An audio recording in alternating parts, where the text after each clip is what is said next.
Now you're welcome along, Sunday Papers. Joe Malloy with you this afternoon. So I'll run you through the headlines first of all, starting with the Sunday Times. It's great to see, actually, picture of Christian Eriksen celebrating his goal at Stamford Bridge yesterday. Comeback king, and he very much is that. 2 goals in as many games for Denmark.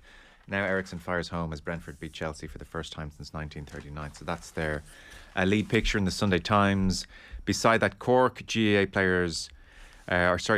backed the players on Munster semi-venue. So Cork GAA, in effect, have backed the Cork footballers in their refusal to play their Munster semi-final against Kerry anywhere other than Páirc Uí Rinn.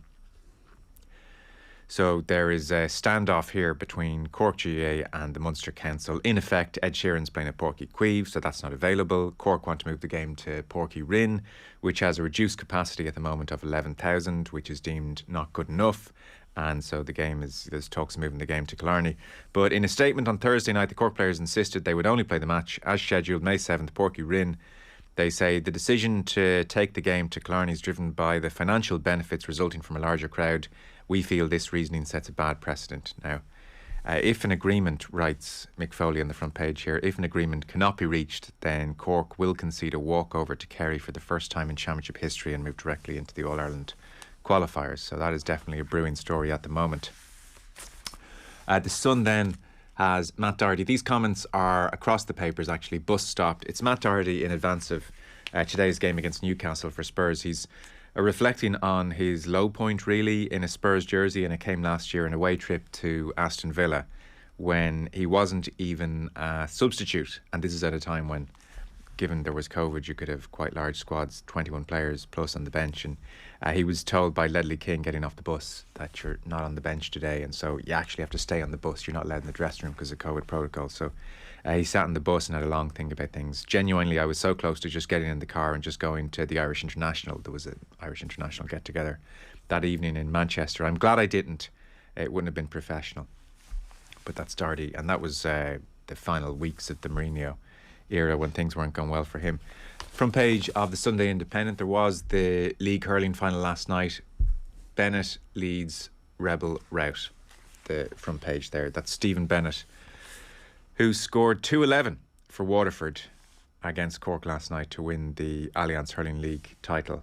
Waterford lay down marker with awesome display is the headline. Story we might come back to in just a moment. Big clubs in line for European bailout. Sam Wallace, the Champions League format for 2024 being finalised, qualification included. There'll be 100 extra games per season, by the way, in the Champions League next year. In 2024. Mail on Sunday, obviously wins yesterday for Liverpool and Man City, reflected in the pictures. We've a picture of Diogo Jota and celebrations as well with De Bruyne and Sterling. Man City 2-0 winners at Turf Moor. Liverpool 2-0 winners at home to Watford. Klopp warned City, we won't give you an inch. Pep admits next weekend is title decider. And then Philip Lanigan on this GAA versus GPA situation. GAA not for budging and row with GPA is the headline there. If you're a Liverpool fan and a Mo Salah fan, good news. This is the Star. Ace is set to sign on for Reds for life. So it would seem, according to John Richardson, and this story is in the Mirror as well. John Richardson, it's the same story on both back pages, Mirror and Star. Mo Salah close to agreeing a contract which will keep him at Liverpool until the end of his career. So initially he had rejected a £400,000 a week offer, but now seems he's going to take that offer with an extra 12 years included. So it's going to be a 4-year contract, 400 grand a week, and he's happy enough to go with that. So they're the leads in the Star and the Mirror. Although John Aldridge on the back page of the Sunday World, Salah's got to cop on.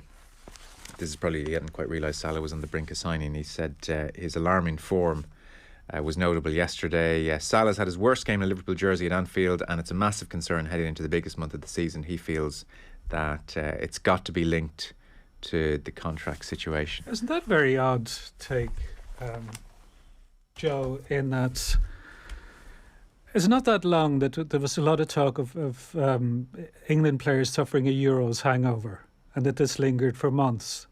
And Salah lost an African Cup Nations in January when he was captain, and something he said, was his dream to win as captain, and Egypt hadn't won in a while. He'd never won one, and then he missed out on that. Then this international break, missed out on the World Cup, and his last World Cup, we know what happened, was a huge deal. He got injured in the Champions League final when Sergio Ramos did a job on him.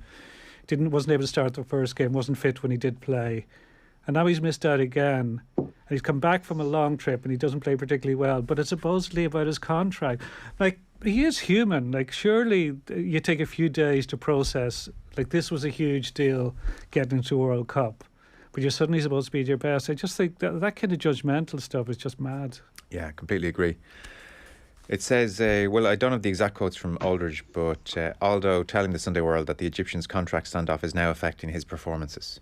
I mean, he's had a contract standoff for the whole season and beyond, really, hasn't he? So I presume it is the long journey, the heartbreak, and missing out in the World Cup, missing the penalty. Yeah. That would make anyone he looked flat. Frustrated, he knew himself. And then, especially when they got a penalty and Fabinho scored it, so there was a goal for him, and he would have been thinking, that's what I would have needed going into a week with the game against City, with the Champions League game, and also he really wants to win the Golden Boots. He wants to win the Ballon d'Or. Like, so every goal matters to him. So he'll be okay. It shows really we're just all guessing on the outside as to why someone's not playing well. Well, as we're guessing, and I don't know if you come across that interview by Aymeric Laporte of Manchester City during the week. I think it was with Sid Lowe in The Guardian, but he had a great line. He said, people don't realise is that players lie in interviews all the time. And of course they do, because they can't tell the truth. If you tell the truth about your contract situation or how you feel about a manager or how a team is doing, especially this, where we are now with the pylons you get in social media, etc., you'd be in big trouble. Your fans in your back. Like, you look at Harry Maguire, what he used to deal with. So if you were actually to say what you think, like, and we all are guilty of putting too much credence in what players say. So we'd have something like, say, Josh Cullen backs Stephen Kenny to the hill. Like, what else is he going to say? He might think Stephen Kenny is great, but he's not going to say otherwise anyway. But that's just the game. And Laporte I like that he was honest enough to say, it is a game. We lie all the time. That's the way we operate. Yes, it certainly is. Don't believe anything you read in the papers then. I wouldn't. Kieran Cunningham, Chief Sports Writer at the Irish Daily Star. You're very welcome. And Tommy Martin of Virgin Media Television. Hey, Tommy. Hi, Joe. Hi, Kieran. Hi, Tom. Just on the front page of the Sunday Independent, I referenced this story. Big clubs in line for European bailout. So the format of the Champions League from 2024 is taking shape. One of the interesting aspects is this safety net, which will be offered to bigger clubs. And they're, in effect, they're trying to do what the European Super League tried to do, which is to guarantee places for all the big teams. So Sam Wallace here on the front page of the Sunday Independent. The FA Cup winners could qualify for the Champions League, but only if they're one of the top Premier League clubs. So in effect, Champions League places will be awarded to the two non-qualified clubs ranked highest on the UEFA coefficient. In effect, that means if they have a long and rich history and they are beloved by UEFA. So he said, for instance, this year, you take the FA Cup semi-finals as they stand. Chelsea, Liverpool, Manchester City, Crystal Palace. Imagine for a second Chelsea, Liverpool, Man City are outside the qualification places. If they were to win the FA Cup, they would go through. However, if Crystal Palace were to heroically win the FA Cup, then that wouldn't be good enough to get them into the Champions League. So you can work that out for yourselves. The safety net approach to giving big clubs with historic success a second chance of qualifying has caused outrage. West Ham Vice Chairman Karen Brady has said the change of heart over coefficient places by UEFA President Alexander Sefron was Putin-esque. Now, I'm all for having a go at FIFA, but can we not equate war crimes to the muddying of the UEFA coefficient? Putin has moved beyond that point now. She said the UEFA president was nodding to a rich boys club who don't like the idea of fair competition at home, leaving them without a ticket to further big bucks abroad. That part is very true. So from 2024, Tommy, the Champions League will switch from a 32-team, 8-group system to a 36-team single league table in its first round. This will add 100 more games per season to the competition. Just what the Champions League needs, I hear you say. Another 100 games as the warm-up act. Hey, it's good for business, Joe. What can I say? You'll be on Virgin Sunday, Monday, Tuesday, Wednesday, Thursday and Friday. Exactly. Yeah, I'll have a sleeping bag under the desk. I'll get Brian Kerr to check his diary for 2024. Just the Putin-esque. It used to be, the worst thing you could call someone was, likening them to Hitler and the Nazis, and then it became Trump-like behaviour, and now it's obviously Putin-esque is the go-to insult of last resort, you might say. This has obviously been rumbling for quite some time. These proposals where the 36-team format was aired last year, just before the Super League debacle happened. And if you remember, I think Alexander Seferin was waiting for Agnelli, the Juventus president, to come back and say, "You okay with this? We ready to go with this?" And it was radio silence over. This is the guy who's godfather to his daughter. It was radio silence over a long weekend, and then all of a sudden the Super League thing came out. If you remember the intrigue there. So this 3016 team format has been mooted for quite some time, and is obviously, look, as we know, it's intended to head off the Super League stuff, which has been going for 30 years, ever since Berlusconi and the boys decided that the big teams shouldn't be meeting in the first round of the European Cup and getting knocked out. So it's just the latest iteration of that. Make it bigger, more games, squeeze the domestic competitions more, and protect the bigger clubs from the horrible fate of actually getting knocked out.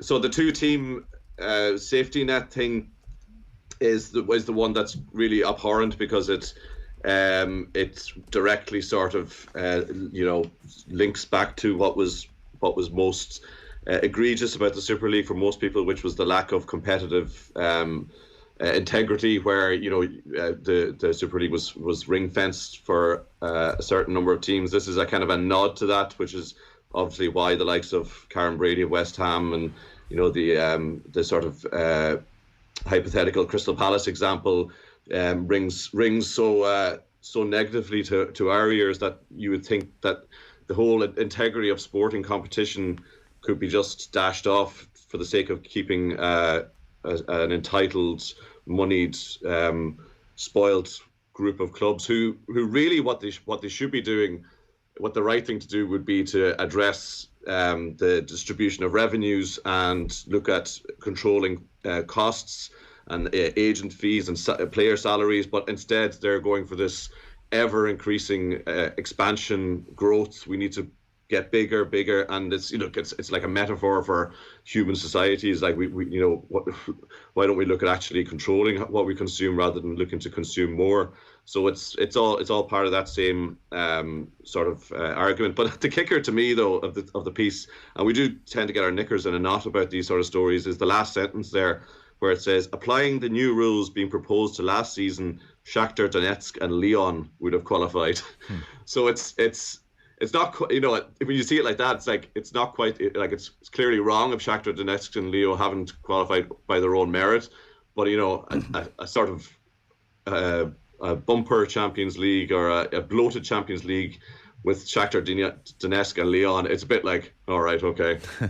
It's like, okay, well, okay, what's the big deal? It kind of looks a bit Champions League-y anyway, yeah. So look, the 36-team format with the single league table, which is, I believe, is known as the Swiss format, which is a chess, a reference to chess competition thing. Yeah, look, I mean, 100 more. I love the Champions League. Don't get me wrong, 100 more games per season. Look, I'm not gonna do myself out of a job, but I don't know. Do we need that? Why can't we ever just be satisfied, Kieran? Yeah. Well, that's a philosophical question that would take me all day to even start to address. But I wonder, is part of the move towards 5 subs related to this as well? That the big clubs have pointed out that they will be playing these huge amount of extra games, and that you will see them rotating the squad far more, and it's going to downgrade the domestic leagues. Definitely the first half of the season, you will see they have to focus on the Champions League, with that the big players will play Champions League ahead of Premier League, I would say. Potentially, unless it turns out that it's near impossible to not make the knockout stages. Yeah. Unless we spend 4 or 5 months of Tommy Martin there working his backside off to just eliminate 6 teams. Yeah, and that could happen, and we'll know fairly quickly. Which I would think will happen, by the way. They'll want all the big boys in the knockout stages. So it actually might devalue Champions League games. You might have increasingly for trips to Ludogorets, well, we'll send the B team. Yeah, and with international breaks as well, how is that all going to fit in the first? I think it's hard to see the bigger teams competing in a League Cup, for example. Yeah. In this model, I mean, there's going to be. I don't have this piece doesn't have the exact details of how many weeks and all that sort of. But I think maybe 10 match weeks in the first half of the season. So, I think what'll happen is the bigger teams, or they put out a B team, put out the kids in the League Cup. Yeah. Well, anyway, that's on the that sort of thing. Front page of the Sunday Independent. Putin-esque behaviour on behalf of UEFA, according to Karen Brady. So a couple of pieces we picked out. I do accept and sense a certain fatigue amongst the listeners when it comes to Qatar, so we don't have to spend overly long on this, but it's also important just to reference what's going on here, because it is one of the great scandals. It is truly one of the great scandals in sport and in football. And Ollie Holt goes after it on page 73 of the Mail, as he has done many times, and he quotes Gianni Infantino on Friday at the World Cup draw, who said, "We will see the best World Cup ever in Qatar." And Ollie Holt says, usually you'd let something like that slide, but obviously in this instance that is hard to do. He says this is a tainted tournament. This isn't going to be the Western World Cup ever. He called it a £200 billion heist, and now it's upon us. The full absurdity of what we've been complicit in is actually getting real. We're having a World Cup in a country that's smaller than London because we didn't have the will to say no when it was stolen from the rest of the football world by the crooks and charlatans and hoodlums of FIFA 12 years ago. He said somehow Friday was the final frontier. No going back now. All hope of Qatar being stripped of the tournament gone. And he remembers of the 22 FIFA executives who voted in 2010 for Qatar to host the tournament, at least 16 have either been banned, accused or indicted for criminal corruption. And he mentions as well that the stadiums the players will play in were built in the blood of migrant workers. More than 6,500 workers from India, Pakistan, Nepal, Bangladesh and Sri Lanka have died in Qatar since it won the rights to host the World Cup 12 years ago. Many of those are thought to have been working on World Cup projects. He does note that the system that built Qatar's football palaces was a modern version of slave labour. Unpaid wages or wages withheld for months have been reported. Others refer to the conditions as indentured servitude. It's called the kafala system in the Gulf, and 18 months ago new labour laws in Qatar brought it to an end there, in theory at least. He said there are still reports that the reforms are not so much working in practice. And he goes on to say that last week 16 different global anti-discrimination groups released a collective statement expressing their concerns about the tournament. For instance, one said, "We have heard no specifics on guarantees that LGBT plus people, fans or residents will not be arrested for their existence." And already there's wrangling about what would happen were anybody to wave a rainbow flag at matches or outside stadiums. One official suggested the flags would have to be taken from them for their own protection, which was meant to be reassuring, rather, says Ollie Holt, but wasn't. And he finishes by making the point that as the players jog out, they might as well be playing in the graveyards of those migrant workers. Quite how anyone can still claim it will be the best World Cup ever in these circumstances beggars belief. So that's a summary of Ollie Holt. It's a great piece, and yet, Kieran, in many ways, it's a reheated piece of the last 6-7 years, and not much has changed. Yeah, and that's an issue for journalists covering this story. As you mentioned, there is a certain amount of fatigue because since Qatar was awarded the World Cup, and even before when it was bidding for it, a lot of these issues have been highlighted. And it was made pretty clear across the media that there's no way Qatar should get a World Cup. But it has got a World Cup, and you go through the numbers there of those who voted. The 16 of the 22 that have been indicted or involved in various cases, investigative cases involving the FBI. The deaths of workers on the sites, the conditions of workers on the sites. Like, there's no way this should happen. Like, it's a country that is smaller than Limerick. And imagine how ludicrous it would be Limerick hosting a World Cup. Like, you could say JP McManus, John Magner, Dennis O'Brien, a few others put the money together for Limerick to host a World Cup. We would still be laughing at it. And Limerick has more of a soccer tradition than Qatar has. And Limerick has some... I think it's got a bit of a better record of human rights than Qatar has. It's just... and there's a couple of other pieces, like Sam Wallace would be in the Telegraph, it's in the Sunday Indo as well, looks at David Beckham. Well, David Beckham's an ambassador, and basically seems to be ambassador because of his standing in the game. He looks good in a suit. He knows how to fold a pocket square. He smiles when you want him to smile. But he's been very quiet. And, Sam Wallace points out that, as a player and later campaigning for England's doomed 2018 World Cup bid, he was unusually willing to take questions on any subject. There was never any evasion. It seems the Qatar deal what it seems what the Qatar deal wants of him is more of that golden ball, social media soft power, and less of the awkward back and forth of more traditional exchanges.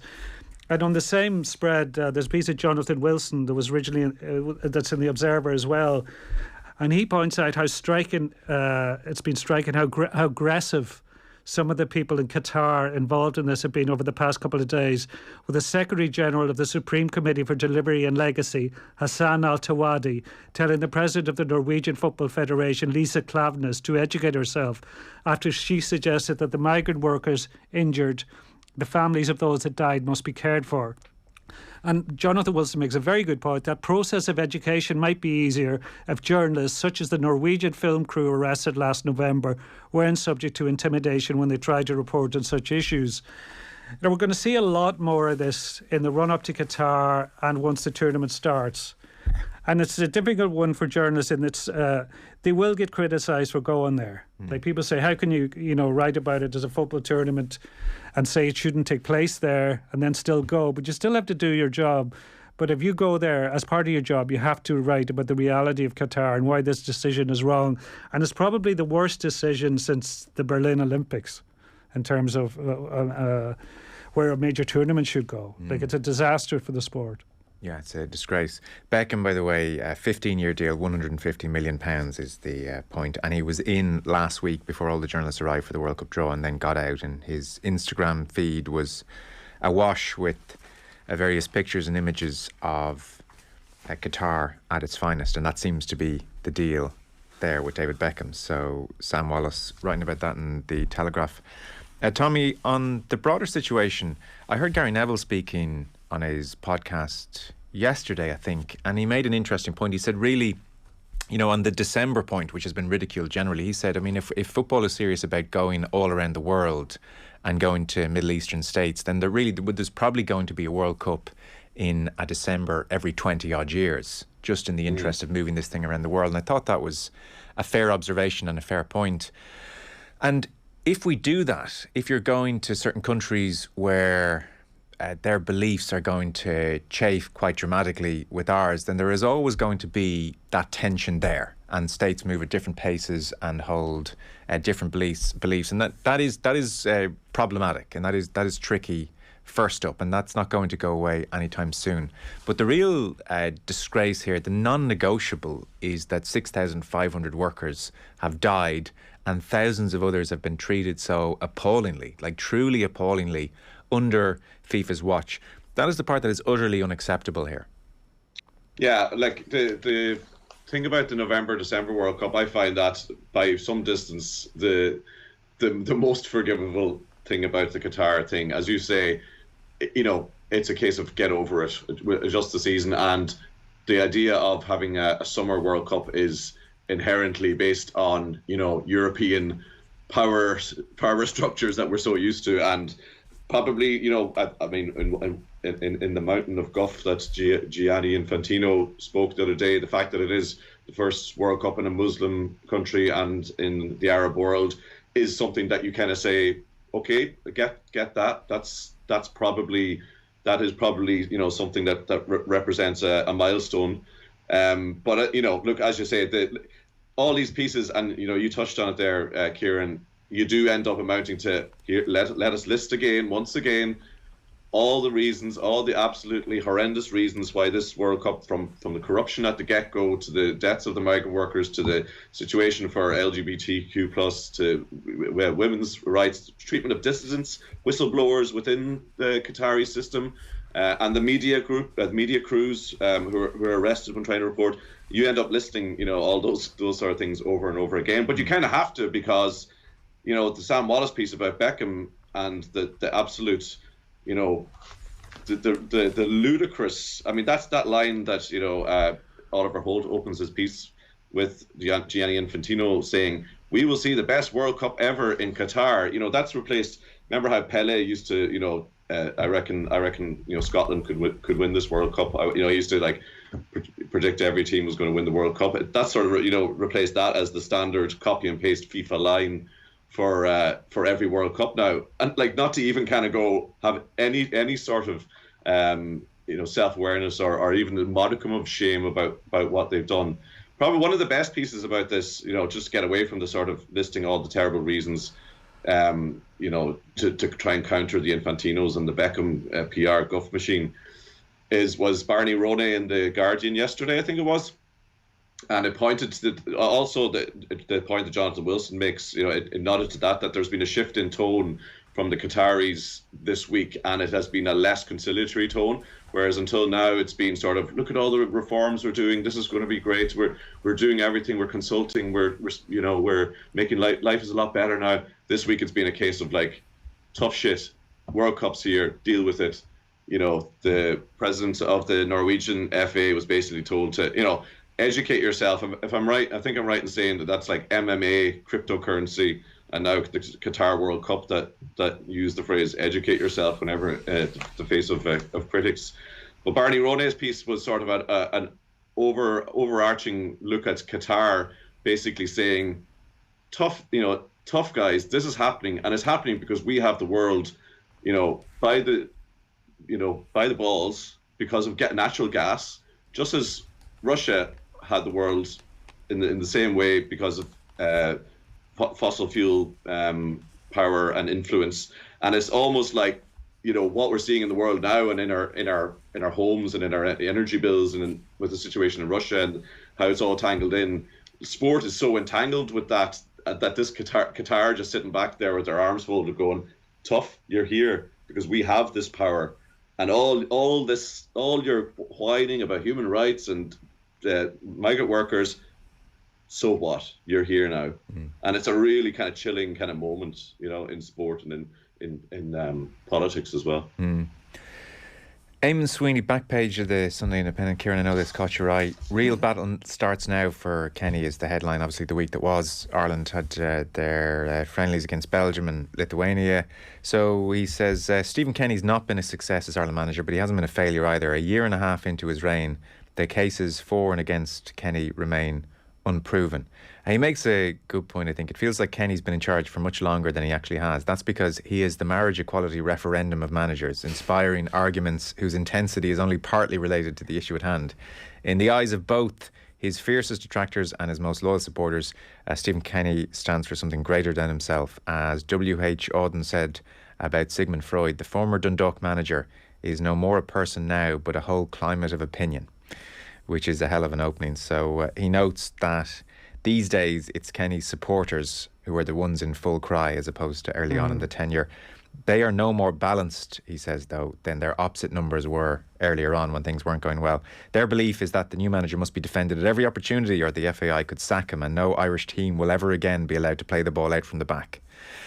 Which is a point, absolutely a point. Like when we're assessing Stephen Kenny going forward, we can't just say, well, if Stephen Kenny is not the right man or if it's not going well, then we will automatically revert to terrible football. Like the next manager should be progressive as well, and hopefully Stephen Kenny has started Ireland on that road. Kenny's last 10 games have produced 4 wins, 5 draws and 1 loss. He says strikingly similar to Mick McCarthy's unsatisfying last spell. But we'd have to say the atmosphere around these 10 games is completely different. Yeah, that makes a difference because there was one... there's something you notice watching the Ireland team over the years. Under a lot of different managers. Like there were times when it was going well, a lot of times when it wasn't going well. But often you could nearly see in players' faces they felt under pressure, particularly at home. If they made a mistake, there would be a groan from the crowd, often a collective groan, and that was piling more pressure on. But now, if a player makes a mistake, it seems that they've been G'd up by the crowd more, that the crowd are willing them to do well. That there's definitely more of a goodwill factor across the board. I do agree with Eamon, that the jury's very much out and that it's too polarised. Like it's quite ridiculous in the way people are entrenched in their views. Like I saw quite a bit of criticism of Brian Kerr, and I don't think anything Brian, like Tommy would know sitting in the studio with him, I don't think Brian has said anything particularly outlandish.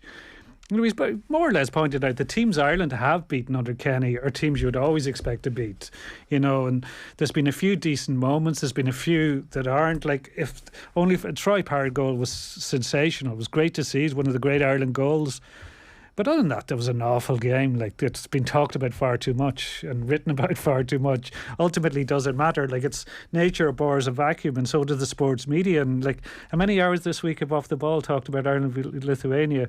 How many pages have been filled in newspapers? And ultimately, it doesn't matter. You know, the Belgium thing, you could say a game mattered a bit more because of Belgium's stature in it. But as Eamon points out, like, ultimately it comes down, because of the system that's there, it comes down, the Nations League will likely give you a playoff to go to the Euros. So many teams qualify for the Euros anyway. That's where he'll be judged.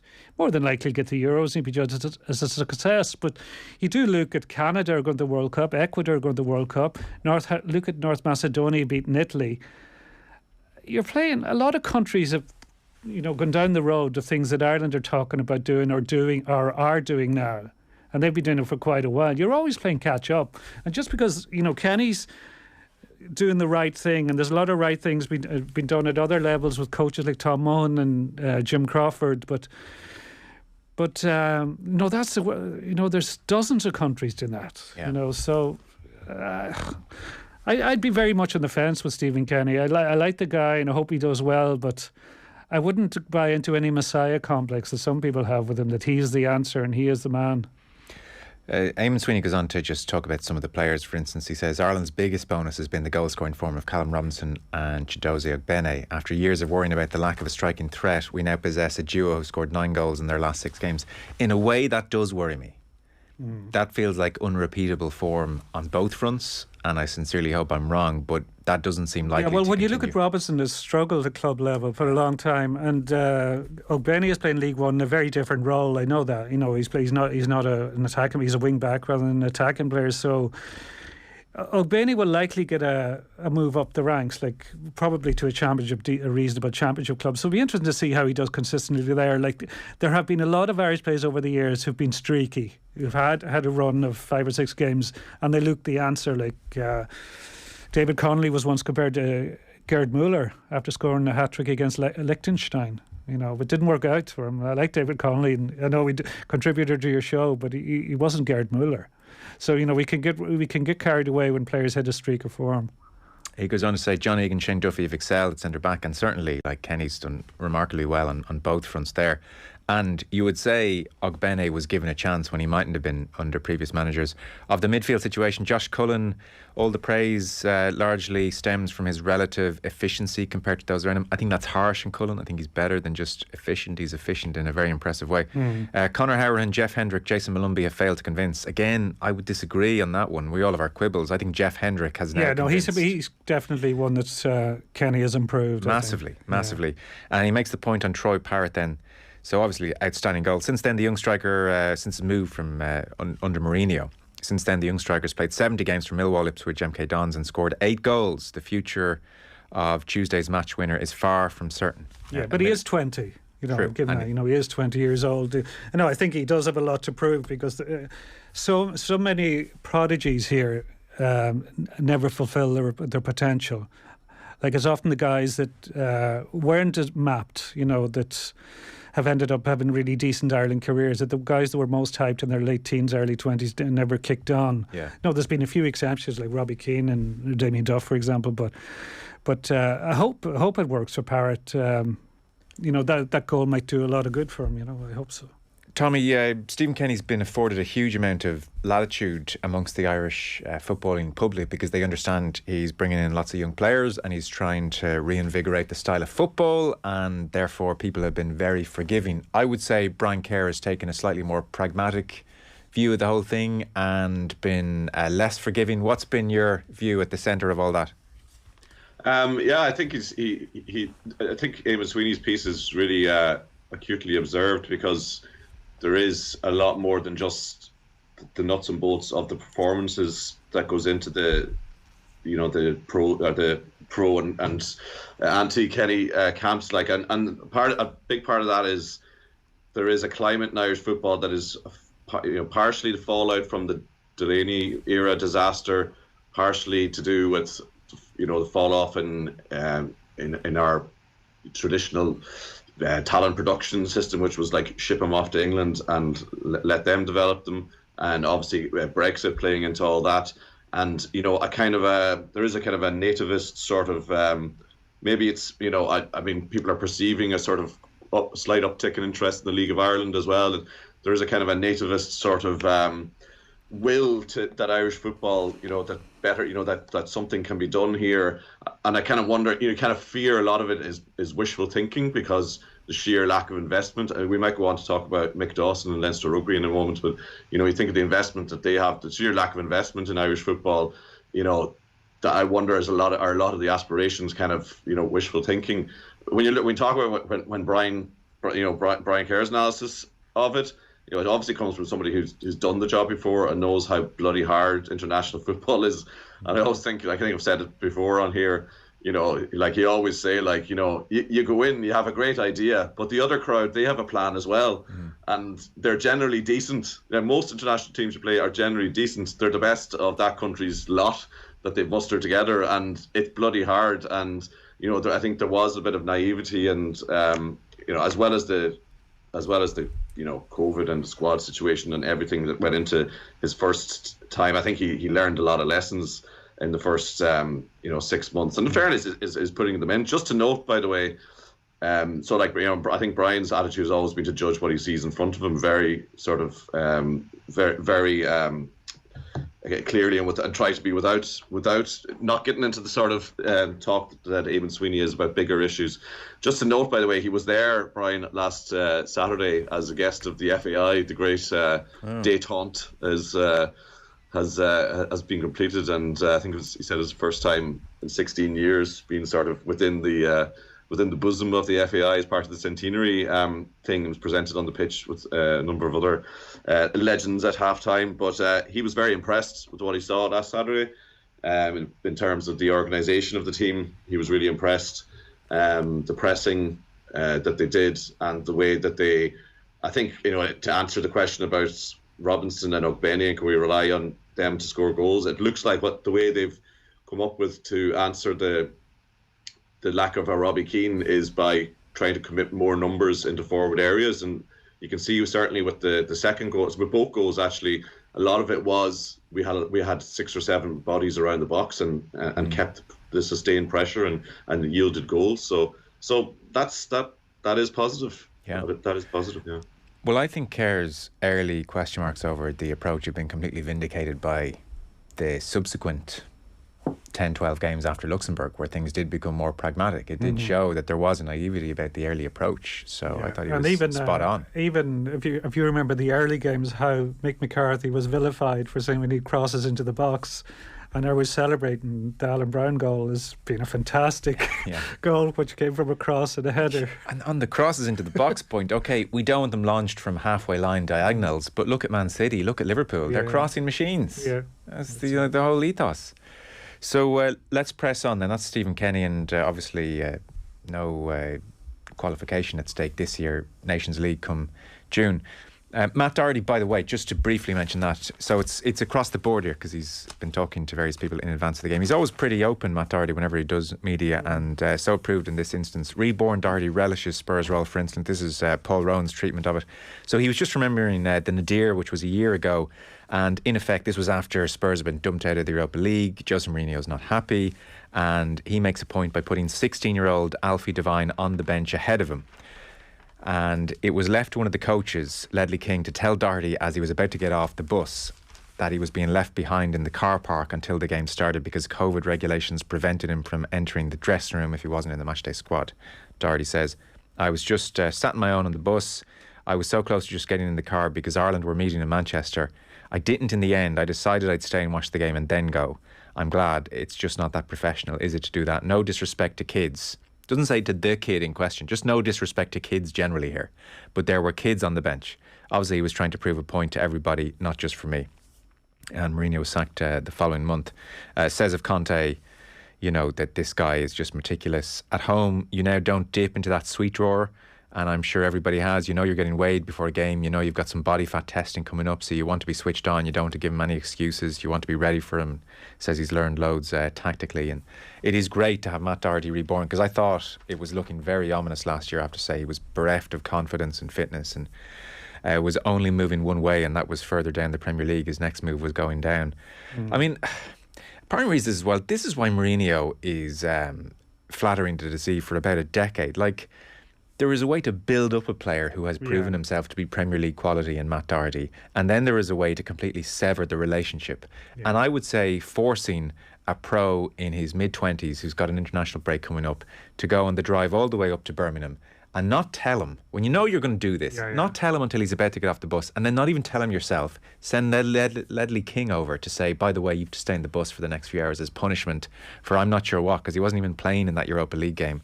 I don't think. And like, why would you do it? Like, it seems, it's just so callous, because he put a teenager on the bench instead, Devine, who is never going to use.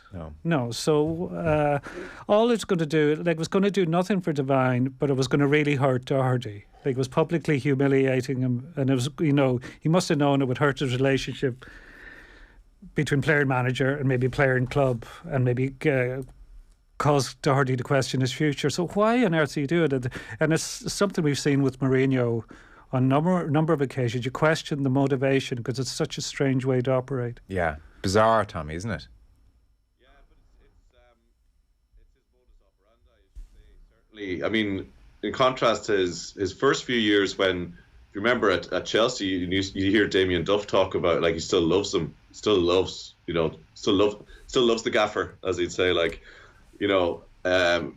whenever he meets him, it's hugs and all this. Then you remember the Inter Milan farewell pictures. I don't know if you remember when he was leaving Inter and crying and hugging in the car park. It was like he had a real, fraternal, big brother kind of relationship with his players. Maybe because partially maybe he was a younger man.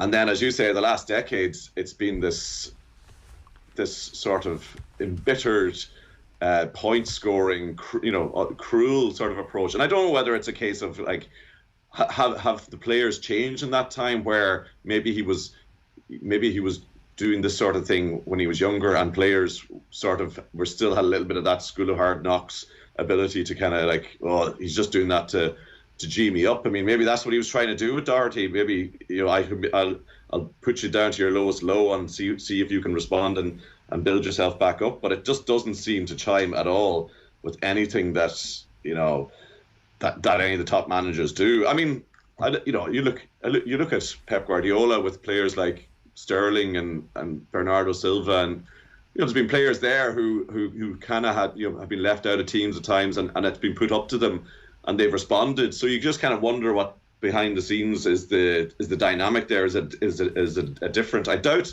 there's any scenario where Guardiola would have humiliated these players like that, and I think that's probably the point where you're never going to get a guy back after you do that to him, right? No, I wouldn't think so. I mean, it's strange, yeah, to do it to a pro that age and sever all ties with them, you would think. So across the papers generally, lots of match reports from the Premier League and the rugby yesterday, and a few league final previews on the GA front. And then, of course, there's lots of Masters coverage, as you might imagine. This is the Sunday before the Thursday. I think we all thought the standout piece was on page 20 of the Sunday Times, and it was a really great insight to Seamus Power, who we know but we don't know so well. I've interviewed Seamus Power a few times and I got loads out of this. It's by Dennis Walsh, and he goes back and speaks to Fred Warren, who is of East Tennessee University. And Fred Warren is the man who spotted Seamus Power playing in a tournament in Portmarnock. He was on a recce to see if he could find some talent and saw Seamus Power. Nobody else was recruiting him, so maybe I saw something. I know I saw something. And he offered him a scholarship and got an angry phone call from Alice, who is Seamus Power's aunt. And she was on to him to say, what are you doing here, disrupting our family situation? So at home, writes Dennis Walsh, the offer needed to be thrashed out. Power was just 8 when his mother died, 2 years younger than his twin brothers. His father, Ned, had a small farm outside Dungarvan, but to make ends meet, he took a second job working night shifts as a welder. And Ned needed help with the kids, and Alice took a hand in their upbringing. I hadn't realised any of that family story of the Powers.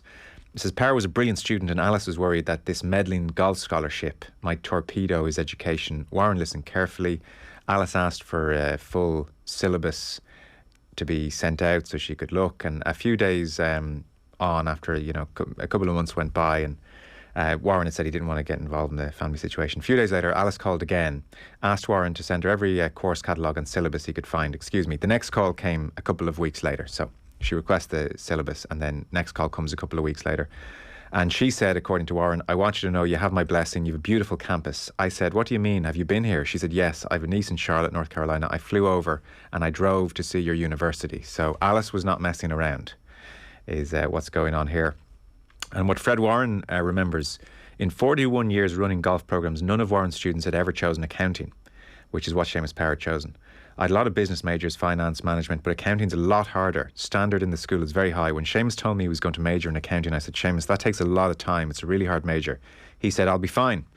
All of a sudden, he's pulling in straight A's, remembers Warren, in every semester. He graduated with honours. I liked everything about him. He had a bit of an independent streak, which I also admired, which is really fascinating insight into Power. And then Dennis just sums up, it's been a real slog for Power over the last decade, up and down, Corn Ferry Tour, very much on the bubble of the PGA Tour, and he hit a real low at the beginning of 2020. Off the tee, he was fighting a two-way miss.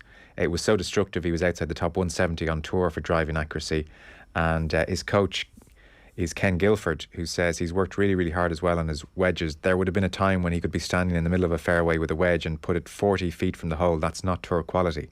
But in the middle of 2020, he decided to get surgery and an elbow injury that was bothering him more than he realised. He got a new caddy, Simon Keelan, who Power had known since they were both youth golfers in the Irish circuit, and they sorted out his driving. He did some wedge practice with Zach Johnson, and then he started working with Bob Rotella, the psychologist, 18 months ago. And so he has jumped, in the last 12 months, Seamus Power has jumped 422 places in the world rankings. That is the biggest jump by anybody in the game. And so the point is, Kieran, this week as he goes to Augusta, he has earned it. Yeah, because that final paragraph, that jump, when you see that written down in such stark terms, like this is what, golf is one of the truly global sports. There aren't that many really.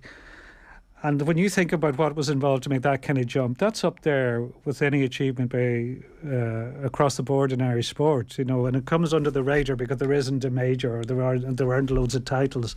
But to climb the rank is like that. Like what struck me reading this was how many would have quit, I think. Yeah. Or gone back and I'll become a club pro or give lessons, masterclass, and make a bit of money, go back home, have a comfortable living. Gone into accounting, smart guy. Gone into accounting, yeah, and do a bit of golf and the lessons on the side or whatever. Because he had, when you go through his story, lost his car, recovered it, lost it, recovered it, missing 6 cuts in his first season, 12 the year after, 14 the year after, changing the swing coach 3 times in 12 months, to drop to 505th in the world. Like, it would have been so easy to quit. Yeah. He looked the equivalent when he first came on of a team that were definitely of championship quality and maybe even a touch too good for championship, but definitely not Premier League. Yeah, that was the reading. You're like, oh, he's always going to be in the bubble. This is going to be very stressful for him. He might eke out 4 or 5 years in a row of avoiding relegation, but it will always be a threat. And now he looks so comfortable out there. Yeah, that's a good analogy. And I just there aren't many sports. I don't even know if there's any sport like that other than golf that you could make that kind of change. That you're struggling so much, and you suddenly could make a massive leap forward on the global stage. Like in athletics, say, if you're struggling with injuries or something, you get back to your best. Like if you're 1500 runner, you might improve by a couple of seconds or something like that. Make at the margins, get into a final. But like to get suddenly, this is a massive leap. And obviously the mental side is so big, and that's the Bob Rotella influence has played a large part in it. Yeah. To Kieran's point, then, Tommy, if you're 500 in the world, I think you'd be within your rights to say, God, I'm never going to be able to hang around the PGA Tour here. Yeah, absolutely. I tell you what, he's a credit to his Auntie Alice anyway. Yeah.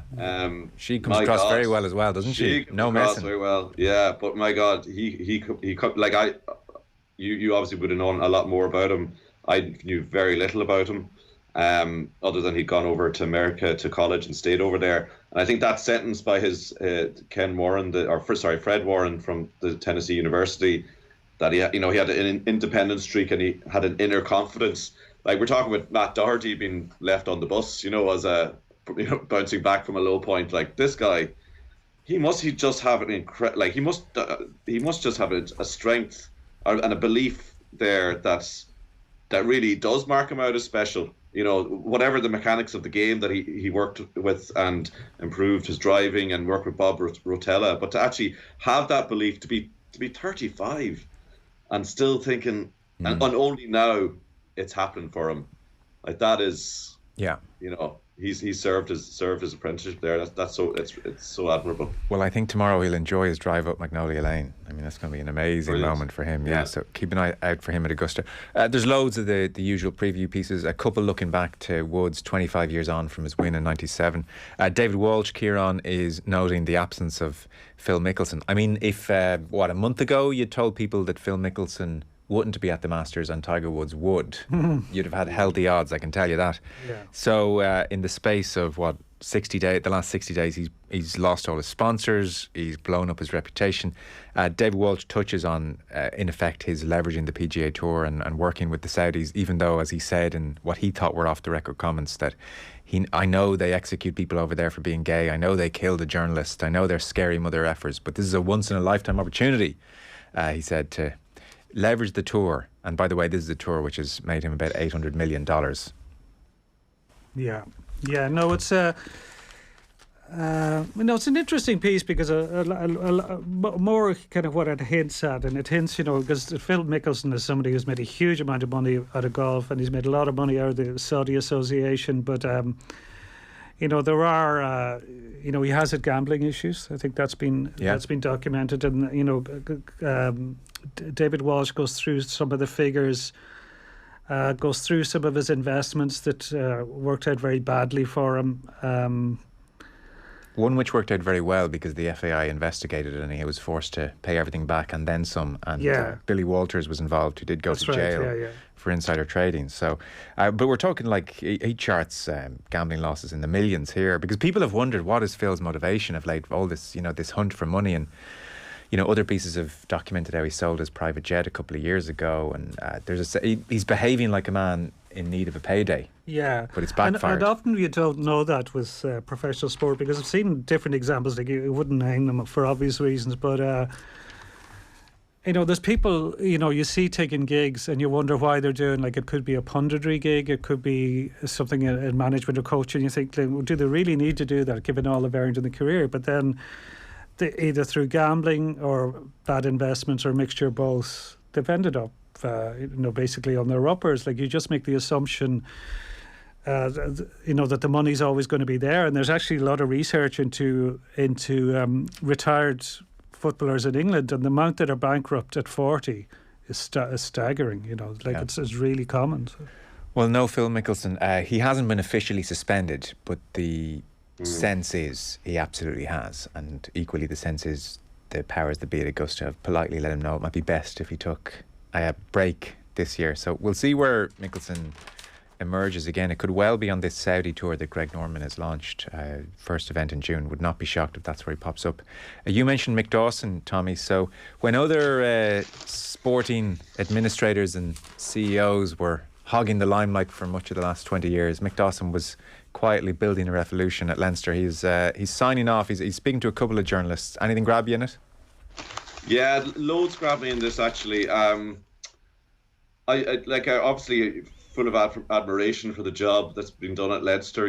I think he obviously has done a grouped interview with a few journalists, because Peter O'Reilly has it and Brendan Fanning. Peter O'Reilly, Sunday Times, Brendan Fanning has it in the Sindo as well, and elsewhere in the Mail too. So and with the same quotes. But the situation when he came in at Leinster, he'd never managed anybody before.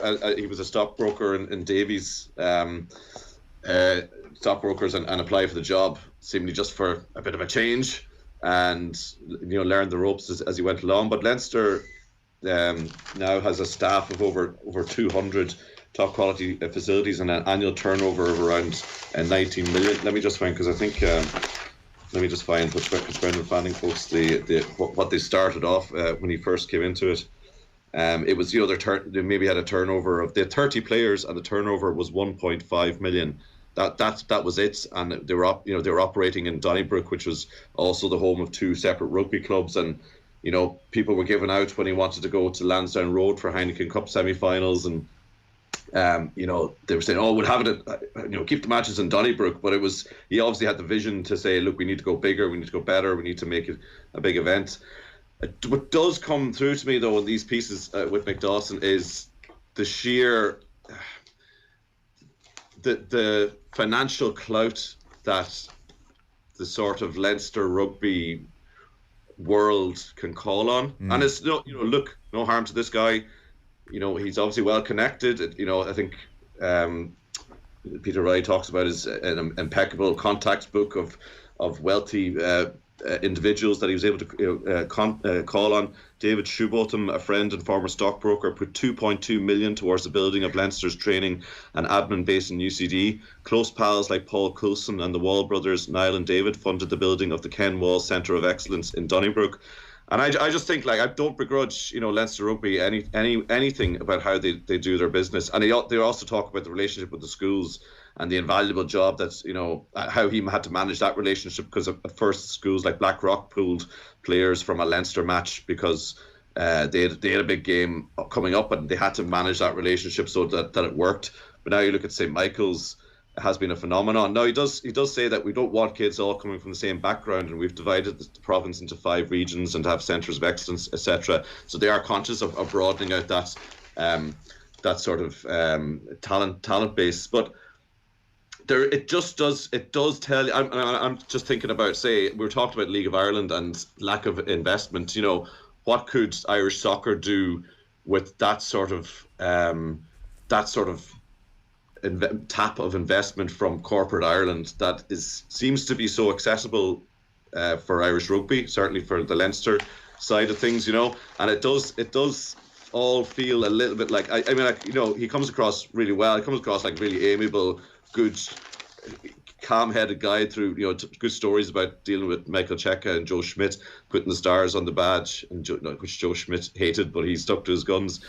But, just the end of Brendan Fanning's version of it, it says, Dawson's dance card is not too busy. He's the director of a company that produces rugby headgear, has a year ahead filled with pints and speeches as incoming president of Lansdowne, which his father and grandfather before him were.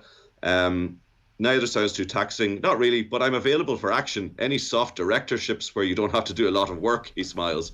Ha, ha, ha, ha. And it's all very, Well, aren't we all, Tommy? Aren't we all? Oh, exactly. Well, can I apply for these jobs? You know what?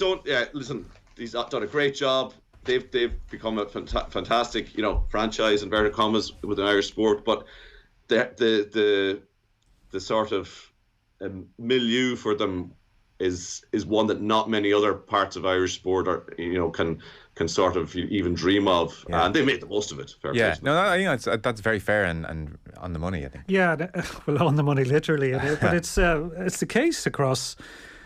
You see the GAA as well. Like, Limerick's rise is due to many factors, but a significant one is the funding coming from JP McManus. Without a doubt, the funding that was put into the academy in particular.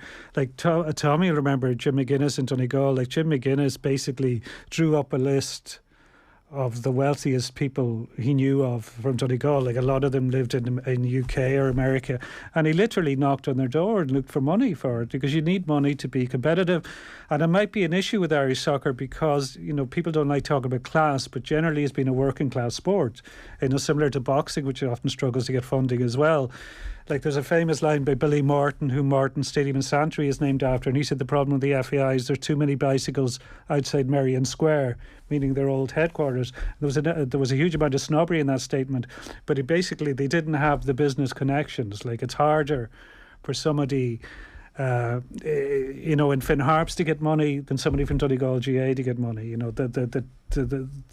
Some sports are better connected in the business world. As a final point, Allianz Football League finals this afternoon. Yeah, the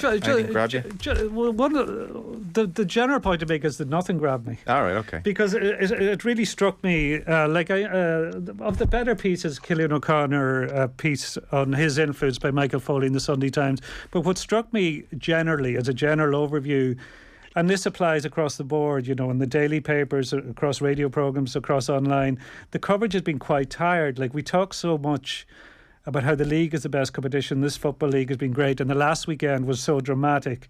But the final is so low key, then and people are struggling for angles. And there's various reasons, like there's a lack of access because of the GPA strike, though there wasn't a huge amount of access anyway. Both managers have been around the block. People are struggling to say anything new about them, or both counties. So I think it is remarkable that, in theory, it's one of the biggest games of the year, but you're looking through the coverage and you're going, a lot of it is kind of meh. Well, it tends to wind down a touch, the league, as opposed to build to a crescendo, doesn't it? Actually, honourable mention, I thought Dermot Crowe on Paddy Talley's influence at Kerry was pretty good, because he gets quotes. He has Stephen Stack, the former player. Yeah, and he says Darragh Kinnaird as well. He talked to some good people. So Stephen Stack says of Kerry's efforts in defence, before this year I felt there wasn't a humility with all the players on the pitch when we lost the ball. I'll put it that way, which is a great way of saying it. And Darragh Kinnaird tells a story of bumping into Jack O'Connor when word came out that he was bringing in Paddy Talley of Tyrone. Can you imagine?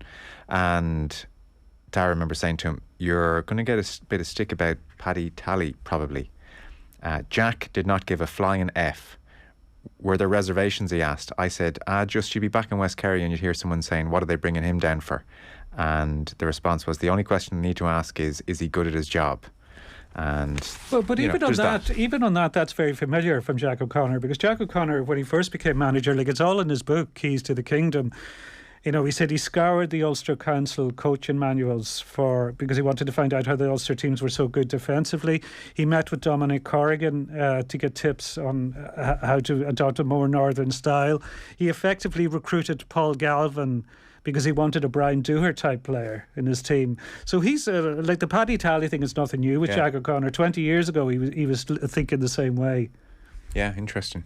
Maybe that's why it's tired to you. You've seen it all before. You're just too old. Too old for this. I think a young guy like Tommy Martin. Yeah, Tommy, were you blown away by the GA coverage? Anything grab you? A lot older now than I was an hour ago, I'll tell you.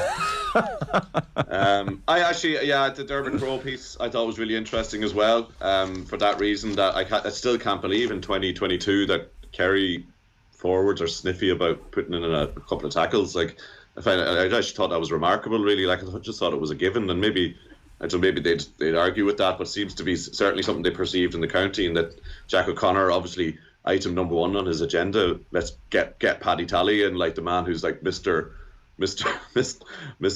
Black Death kind of defensive coordinator.